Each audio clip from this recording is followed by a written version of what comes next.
civil society to আপনাদেরকে অনেক ধন্যবাদ জানাচ্ছি আমাদের লেখাপড়ার জন্য এবং আমরা বিদেশি রাষ্ট্রদূতের সাথে ইংরেজিতে কথা না বলে বাংলায় কথা বলছে তরুণ দুই উপদেষ্টা আসিফ মাহমুদ এবং নাহিদ ইসলাম। আর তা নিয়ে সামাজিক যোগাযোগ মাধ্যমে সমালোচনার ঝড় উঠেছে। বৈষম্য বিরোধী ছাত্র আন্দোলনের প্রধান সমন্বয়ক থেকে সরকারের উপদেষ্টা, বর্তমানে দেশ গড়ার দায়িত্বে আছেন তরুণ দুই উপদেষ্টা নাহিদ ইসলাম এবং আসিফ মাহমুদ।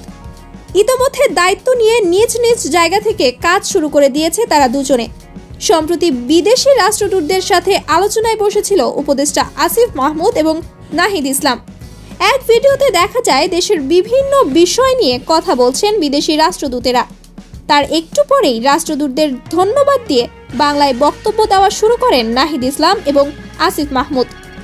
তবে বিদেশিদের সাথে ইংরেজিতে কথা না বলে বাংলায় কথা বলছেন তরুণ এই দুই উপদেষ্টা।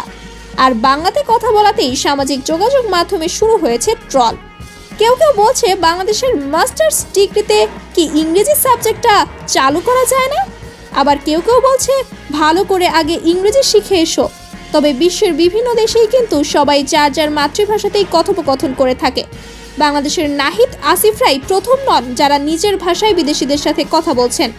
আর ইংরেজি না বলাতেই যে তারা মেধাহীন হয়ে গেছে ব্যাপারটা কিন্তু তেমনও নয়। প্রিয় দর্শক, বাংলায় কথা বলাটি কি অন্যায়?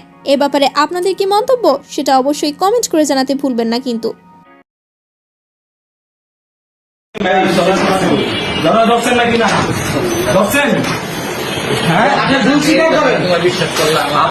সম্প্রতি ভাইরাল হয়েছিল উপদেষ্টা নাহিদের বাবার একটি ভিডিও।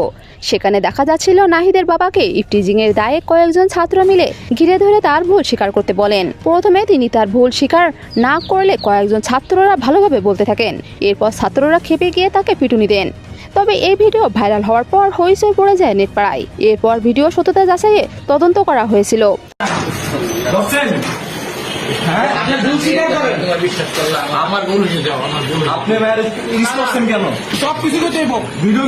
তবে সেখানে প্রমাণ হয়েছে ভিডিওতে থাকা ইফটিজার ব্যক্তিটি নাহিদের বাবা ছিলেন। এ প্রসঙ্গে নাহিদকে ও তার বাবাকে জনসম্মুখে ক্ষমা চাওয়ার আহ্বান জানান ছাত্র জনতা। না হলে পদত্যাগ করার হুমকিও দেন তারা।